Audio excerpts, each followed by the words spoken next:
부흥이란 단어는 우리에게 아주 익숙하면서도 중요한 단어일 것입니다. 오늘 오프닝 찬양에서 함께 나누었던 것처럼 부흥을 주제로 한 찬양도 많이 있고, 또 우리는 1년에 한두 번쯤은 부흥회란 이름으로 집회를 갖기도 하죠. 우리 모두가 부흥이라는 단어를 가까이 하려 하고 갈망합니다. 부흥이란 단어가 신앙생활에 있어 참 빈번하게 쓰이기는 하지만 독특한 특징이 또 있습니다.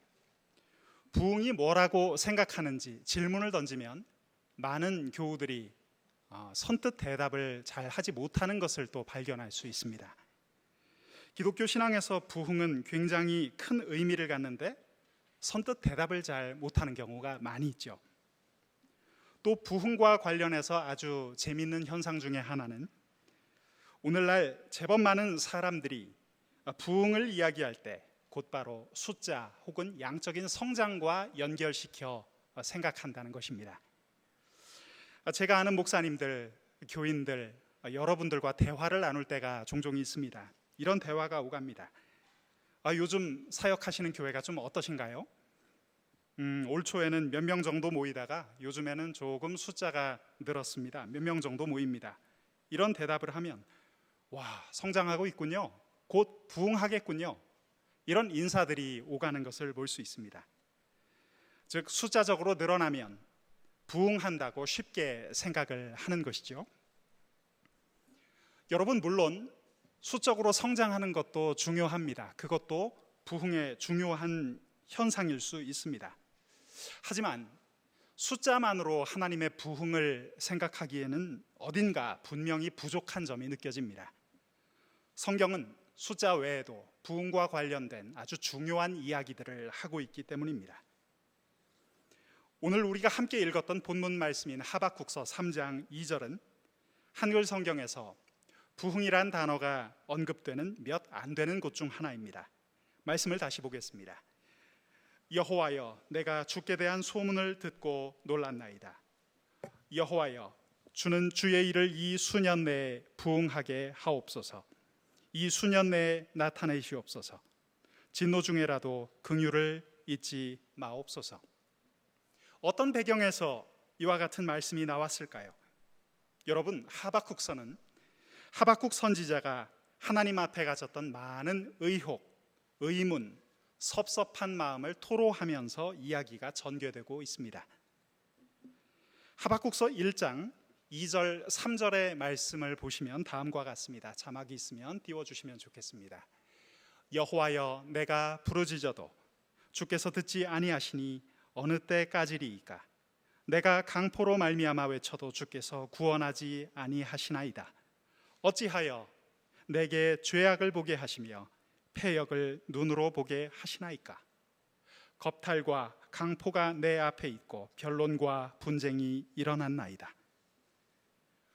여러분, 하박국은 말씀을 전했던 선지자의 이름입니다. 하박국 선지자가 살던 시대에는 악과 불의가 난무했습니다. 하박국 2장의 내용을 보면 악한 자들에 대한 표현들이 심심치 않게 등장하는 것을 볼 수 있는데요.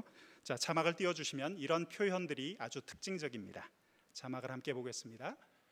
자기 소유 아닌 것을 모으는 자, 자기 집을 위해 부당한 이익을 취하는 자, 피로 성읍을 건설하며 불의로 성을 건축하는 자, 이웃을 혼미하게 하여 수치를 드러내어 즐기는 자. 표현들이 아주 리얼하죠. 하박국서는 수천 년이 지난 지금 읽어보아도 피부로 느껴질 정도로 이 시대는 참 악했다는 것입니다. 이런 상황 속에서 하박국 선지자가 하나님에 대해 가지고 있었던 불만과 섭섭함이 있었습니다. 하나님, 왜 이런 악을 방치해 두시나이까? 그는 상한 마음으로 하나님께 나아가 외쳤습니다. 그때 하나님께서는 하박국 선지자를 향하여 이렇게 대답하셨습니다. 조금만 기다리거라. 내가 바벨론을 들어 이 타락한 유다 민족을 심판할 계획을 가지고 있다. 하나님의 말씀을 듣고 난 하박국은 오히려 마음이 시원치가 않았습니다. 왜냐하면 당시 바벨론은 타락한 유다 민족보다 훨씬 더 악한 존재들이었기 때문이죠. 하박국서 1장을 보면 바벨론 제국에 대한 묘사도 나와 있는 것을 봅니다. 자막을 보면서 우리 함께 읽어보겠습니다. 하박국 1장 6절에서 11절까지의 말씀 우리 합독하도록 하겠습니다. 함께 읽습니다. 보라, 내가 사납고 자기의 소유가 아닌 거처들을 점령하는 갈대아 사람을 일으켰나니 그들은 두렵고 무서우며 당당함과 위엄이 자기들에게서 나오며 그들의 군마는 표범처럼 빠르고 저녁 이리보다 사나우며 그들의 마병은 먼 곳에서부터 빨리 달려오는 마병이라 마치 먹이를 움키려 하는 독수리의 날름과 같으니라. 그들은 다 강포를 행하러 오는데 앞을 향하여 나아가며 사람을 사로잡아 모으기를 모래같이 많이 할 것이요 왕들을 멸시하며 방백을 조소하며 모든 견고한 성들을 비웃고 흉복을 쌓아 그것을 점령할 것이라. 그들은 자기들의 힘을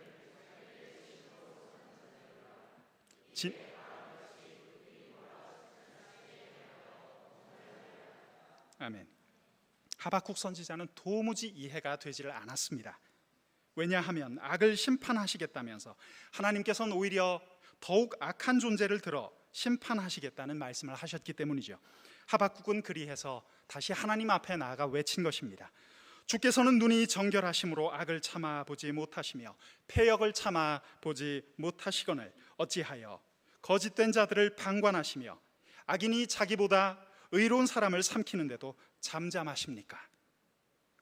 하박국 선지자가 이렇게 항변할 때 하나님께서 주신 대답이 나와 있습니다. 하박국 2장 3절의 말씀입니다. 자막을 띄워주시면 좋겠습니다. 이 묵시는 정한 때가 있나니 그 종말이 속히 이르겠고 결코 거짓되지 아니하리라. 비록 더딜지라도 기다리라. 지체되지 않고 반드시 응하리라. 사랑하는 여러분, 오늘 읽고 있는 이 하박국서 1, 2장은 하박국 선지자가 섭섭한 마음, 이해가 안 되는 현실의 문제들을 가지고 하나님 앞에 탄원하며 또 그에 대해 하나님이 대답 주시는 것으로 전개가 되고 있습니다. 이 과정이 매우 중요했습니다. 그 과정을 거치면서 하박국 선지자의 마음에는 커다란 변화가 일어났습니다. 처음에는 하나님을 의심하고 회의를 느꼈습니다. 그 많은 것들이 이제는 하나님의 말씀으로 말끔히 정리되는 것을 하박국 선지자는 경험을 하죠. 그로 인해 마음의 변화가 생긴 것입니다. 너무나 기쁜 마음으로 흔쾌히 우리 하나님께 드린 기도가 하박국서에 등장합니다. 그것이 바로 오늘 본문인 하박국서 3장 2절의 말씀입니다. 자, 이 하박국서 3장 2절에서 하박국 선지자가 하나님께 아뢰는 첫 말씀이 무엇이죠? 여호와여, 내가 주께 대한 소문을 듣고 놀랐나이다. 소문이라는 말이 등장했습니다. 소문이란 말은 원어로 보면 업적, 명성이라는 뜻을 가지고 있습니다. 좁은 의미로는 하나님께서 깨우쳐 주시는 말씀으로 하나님이 하시는 일들에 대한 신뢰를 표현하는 의미입니다. 또 보다 넓은 의미로는 이스라엘 역사 가운데 홍해를 건너는 출애굽에서 광야를 어떻게 인도하셨고 가나안 땅에 들어와 어떤 은혜를 베풀어 주셨는지 그 하나님의 일들에 대한 신뢰를 표현하는 것입니다. 사랑하는 여러분, 부흥의 첫 단추는 어디 있을까요? 부흥은 하나님에 대한 의혹과 하나님에 대한 의심, 그분에 대한 여러 가지 풀리지 않는 마음들이 마침내 풀리면서 흔쾌한 마음으로 하나님께 나아가는 것에서 시작합니다. 오늘 본문인 하박국 3장 2절은 또 이렇게 말씀합니다. 여호와여, 주는 주의 일을 이 수년 내에 부흥하게 하옵소서. 자, 여기 부흥이라는 단어가 나오고 있습니다. 히브리어 원어로 카야라는 말, 생명을 뜻하는 말입니다. 하박국이 탄원하고 노래하는 이 표현이 무엇을 의미할까요? 하박국은 자기 조국 남유다가 타락하여 범죄함으로 말미암아 바벨론이란 포악한 제국에 잡혀가서 징계당한다는 사실을 알았습니다. 그래서 여기 나오는 부흥은 이런 뜻을 가지고 있습니다. 죽은 것이나 다름없는 것을 다시 살린다라는 뜻을 가지고 있는 것이죠. 쉽게 말해 감기 정도 걸렸는데 그건 낫게 해달라는 의미로 하나님 부흥을 주시옵소서, 이렇게 말하는 건 거리감이 있는 것입니다. 오늘 우리는 하박국서의 문맥을 붙잡고 다시 한번 생각해 볼 필요가 있습니다. 요즘 우리 교회 출석하는 숫자가 좀 늘었는데요, 하나님 좀 더 부흥을 시켜주세요, 이렇게 말하는 것은 오늘 하박국 문맥에 비추어 보면 다소 거리감이 있습니다. 사랑하는 여러분, 오늘 말씀에서 보는 부흥이란 무엇입니까? 하박국이 말한 부흥은 죽은 것이나 다름없는 존재를 다시 살려내는 일, 일으켜 세우는 일을 말합니다. 구약 성경을 두루 살펴보면 오늘 부흥으로 번역된 카야라는 단어가 여러 군데 소개되는 것을 볼 수 있는데요.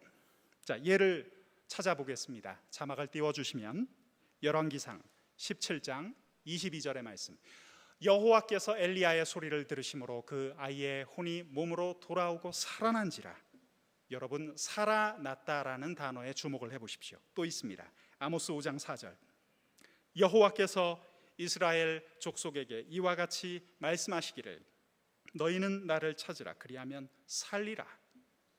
또 있습니다. 아모스 5장 6절, 너희는 여호와를 찾으라 그리하면 살리라. 하박국 2장 4절, 보라 그의 마음은 교만하며 그 속에서 정직하지 못하나 의인은 그의 믿음으로 말미암아 어떻게 된다고 했습니까? 살리라. 살아날 것이다 라는 단어가 반복해서 등장하는 것을 볼 수 있습니다. 여러분, 그렇습니다. 구약 성경에서 이 단어가 사용된 대부분의 경우에는 하나님과의 관계 단절로 인해 다 죽은 것 같은 상태에서 다시 살아났다라는 의미로 사용된 것을 볼 수 있죠. 여러분, 오늘 한국교회의 모습을 보십시오.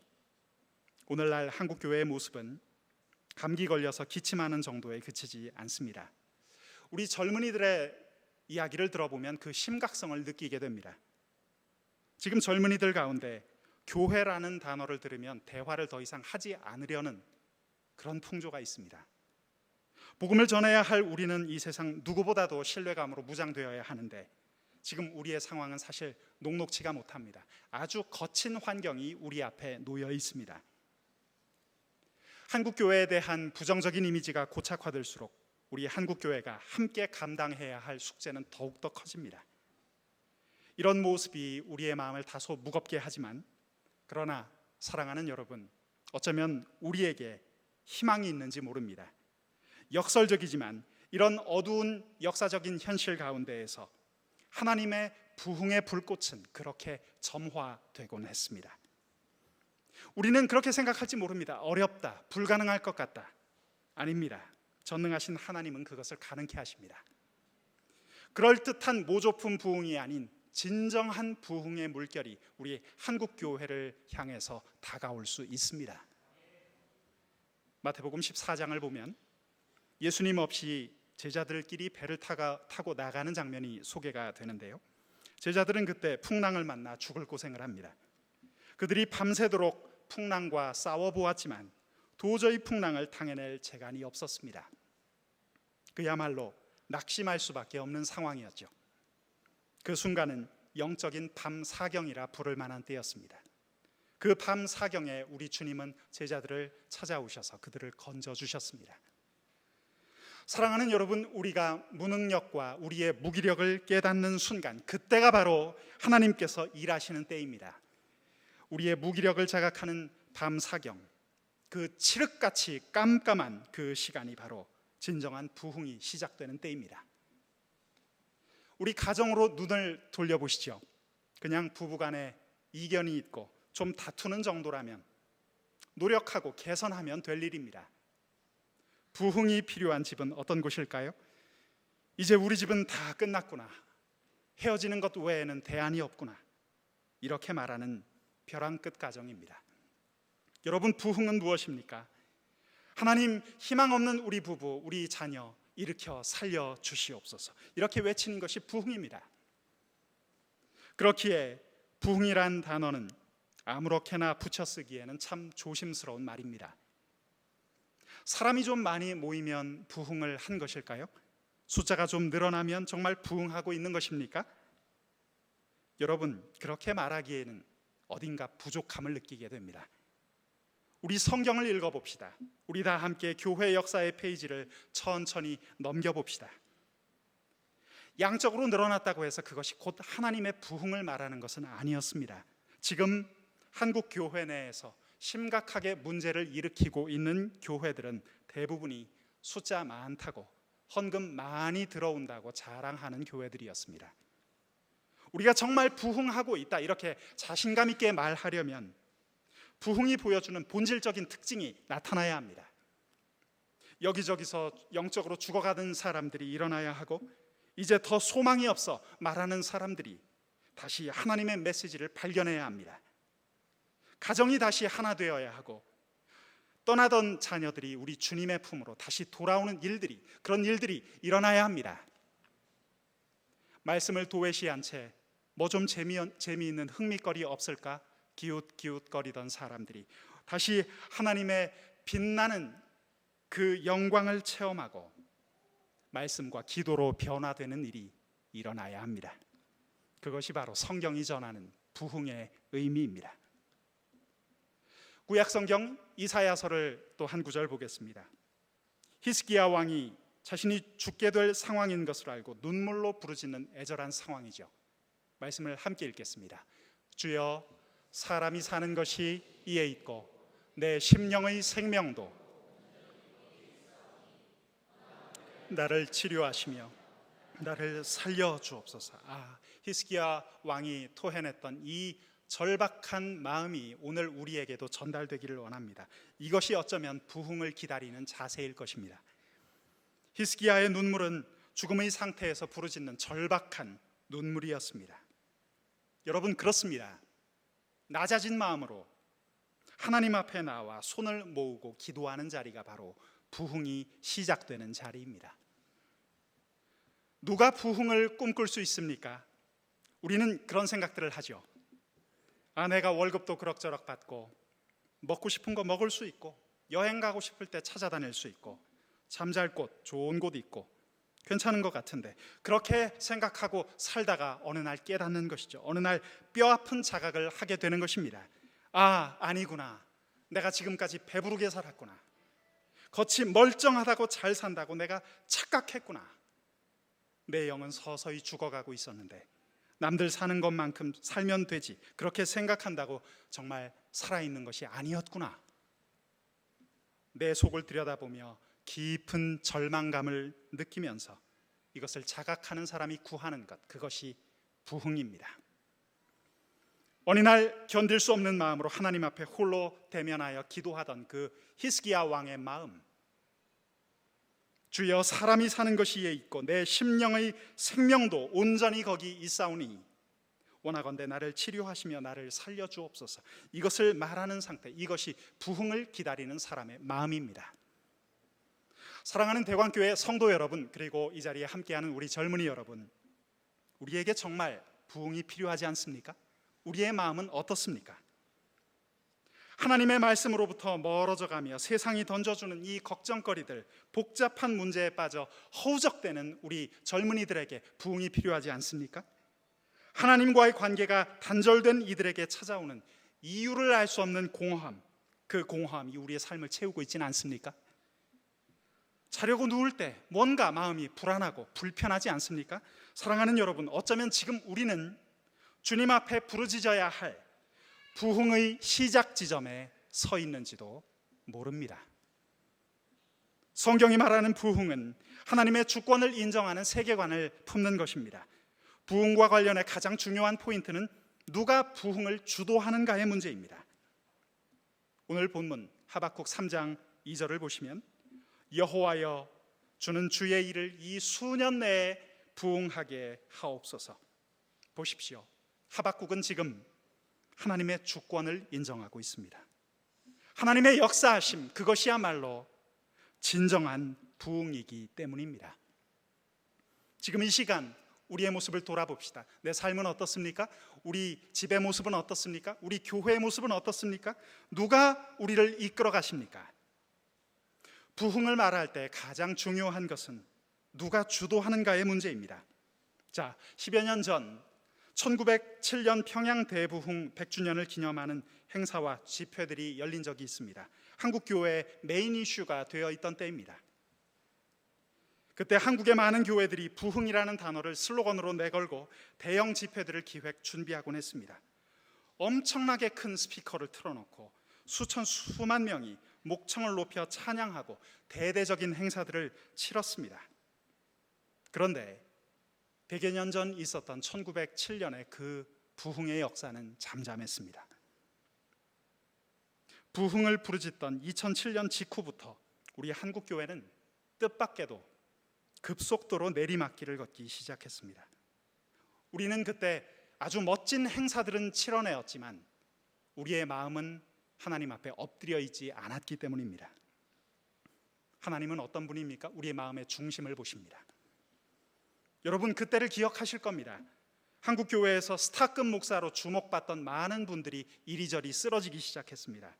우리나라를 대표하는 이름난 초대형 교회들이 온갖 구설수에 오르기 시작했습니다. 지금도 그 여파는 지속되고 있습니다. 심지어 우리 교단에서 가장 크고 유명하다는 그 교회는 심각한 세습 문제로 한국 사회를 눈살 찌푸리게 하고 있습니다. 아니, 이게 어떻게 된 일일까요? 부흥을 그토록 소리 높여 외쳤지만 제자리에 두신 정도가 아니라 아주 빠르게 미끄러지게 하신 이유는 무엇일까요? 우리 하나님의 심중에는 어떤 메시지가 있는 것입니까? 여러분, 우리가 생각해 볼 점들이 있습니다. 혹시라도 우리가 소리 높여 외치고 노래하면 부흥이 저절로 찾아올 거라는 막연한 기대감이나 교만함은 없었는지 우리 한번 점검해 보면 좋겠습니다. 20세기 최고의 설교가인 마틴 로이드 존스 목사님은 이런 말을 우리에게 남겨주었습니다. 자막이 나오면 우리 함께 읽어보겠습니다. 시작. 여러분이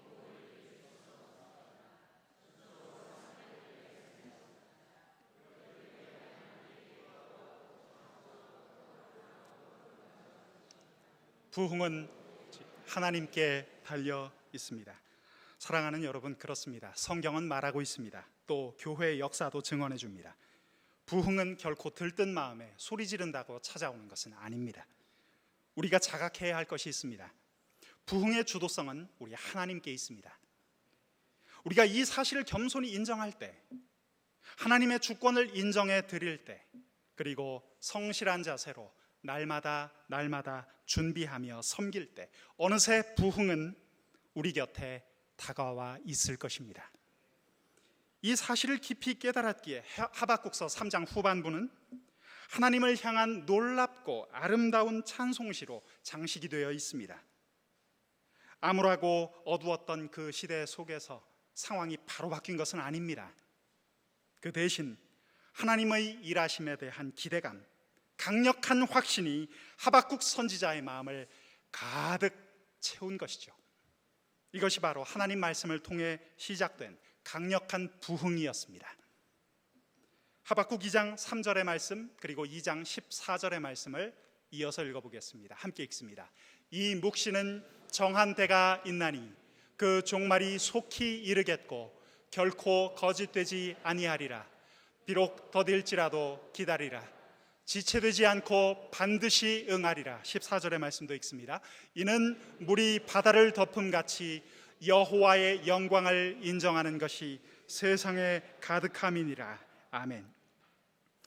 여러분, 요즘엔 스마트폰 없는 사람이 이제 거의 없어졌죠. 스마트폰, 휴대폰이 나오면서 우리 생활에 아주 커다란 편리함과 변화가 생겼습니다. 그런데 개인적으로는 아쉬운 점도 있습니다. 스마트폰이나 휴대폰이 등장하면서 우리가 잃어버린 것도 좀 있기 때문입니다. 예전에 우리가 약속을 할 때 어떤 시간을 정하고 장소를 정했습니다. 그리고 거기서 두 사람이 꼭 얼굴을 마주쳐야만 약속이 엇갈리지를 않았습니다.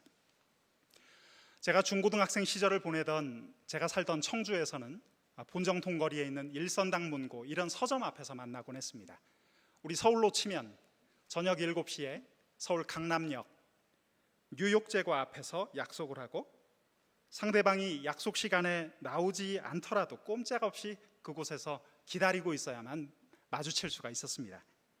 그때는 다른 대안이 없었습니다. 지금처럼 스마트폰이 있지도 않았고 휴대폰이 나오지도 않았고. 삐삐라는 기계 혹시 아시나요? 삐삐라는 기계도 제가 대학교 신입생이 되어서야 그 기계가 나왔습니다. 그래서 기다려야 했어요. 그런데 만약 가는 길에 사고가 나서 늦게 되면 발을 동동 굴릴 수밖에 없었습니다. 그런데 혹시나 하는 마음으로 약속 장소에 갔더니 나하고 약속했던 그 사람이 여전히 나를 계속 기다리고 있다고 한번 생각을 해보십시오. 그 사람 마음이 어떻겠습니까? 너무나 기쁘지 않을까요? 제가 우리 아내를 약속을 같이 했는데 만약에 그 자리에서 사고가 생겨서 제가 좀 늦게 도착했습니다. 그런데 한두 시간이 지났는데도 제 아내가 그 약속 장소에서 꼼짝하지 않고 기다리고 있는 모습을 제가 보았다면 제 마음이 얼마나 기뻤겠습니까? 안타깝게도 제가 아내를 처음 만났을 때는 휴대폰이 이미 나와 있는 시절이어서 제가 그것을 경험해 보지는 못했지만 그런 걸 한번 경험해 보았더라면 참 좋았을 것 같아요. 오히려 제가 혼이 많이 났죠. 전화로 바로 연락이 와서 왜 자꾸 늦냐 이러면서 이제 연락이 오니까 제가 많이 혼이 나곤 했는데, 여러분, 중요한 것은 오지 않는 사람을 1시간이든 2시간이든 기다릴 수 있는 확신입니다. 자, 오늘 하나님 말씀을 통해서 이것을 우리가 생각해 보면 좋겠습니다. 그 사람은 올 거야. 그는 약속을 지키는 사람이야. 이런 확신만 있다면 우리는 1시간이든 시간이 더 걸리든 기다릴 수 있는 거예요. 오늘 이 말씀을 드리고자 합니다. 하나님의 말씀에 대한 기다림 역시 그렇습니다. 비록 더딜지라도 기다리라. 지체되지 않고 반드시 응하리라. 이 약속의 말씀을 붙들고 신뢰하는 믿음이라면 우리로 하여금 기다릴 수 있는 힘을 줄 것입니다. 아무리 매서운 겨울 한파가 지속되어도 따뜻한 봄날은 반드시 올 것이다. 아무리 덥고 습한 여름 계절이 계속 지속되어도 아니야, 언젠가 높은 가을 하늘이 드러나고 선선한 가을 바람이 불어올 거야. 우리는 그런 확신을 가질 수 있죠. 하나님에 대한 말씀도 그렇지 않습니까? 우리는 그분의 약속의 말씀을 기다릴 수 있습니다. 바로 그 하나님의 말씀이 선지자 하박국에게 전해진 것이죠. 그리하여 하박국 선지자의 마음에는 혁명과 같은 변화가 일었습니다. 가치관이 변했습니다. 시각이 바뀌었습니다. 그리고 하박국의 입술을 통하여 그 아름다운 탄성이 터져나온 것이죠. 바로 이 말씀입니다. 하박국 3장 17절, 18절, 19절의 말씀 우리 자막 띄워주시면 함께 큰 목소리로 낭독하겠습니다. 시작. 비록 무화과 나무가 무성하지 못하며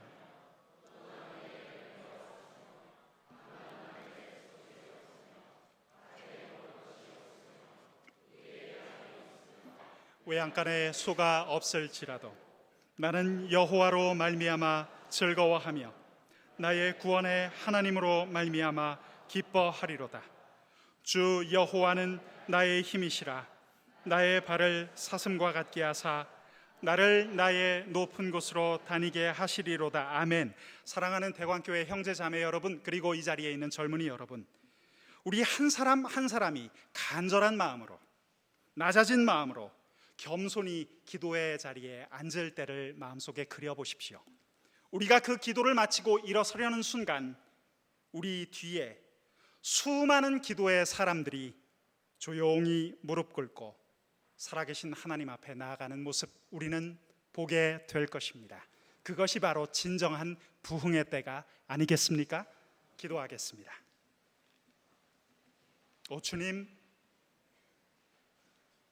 하박국 선지자의 이 노래가 우리의 마음 가운데 전달되기를 원합니다. 비록 무화과 나무가 무성하지 못해도, 포도나무에 열매가 없어도, 감람나무에 수출이 없어도 여호와만을 즐거워하겠다는 그 마음, 오늘을 살아가고 있는 우리 모두에게도 필요한 마음입니다. 하나님 우리와 함께 하옵소서. 예수님의 이름으로 기도드립니다. 아멘. 이 시간 주님 앞에 찬양을 드리겠습니다. 이 땅의 황무함을 보소서. 우리 함께 찬양.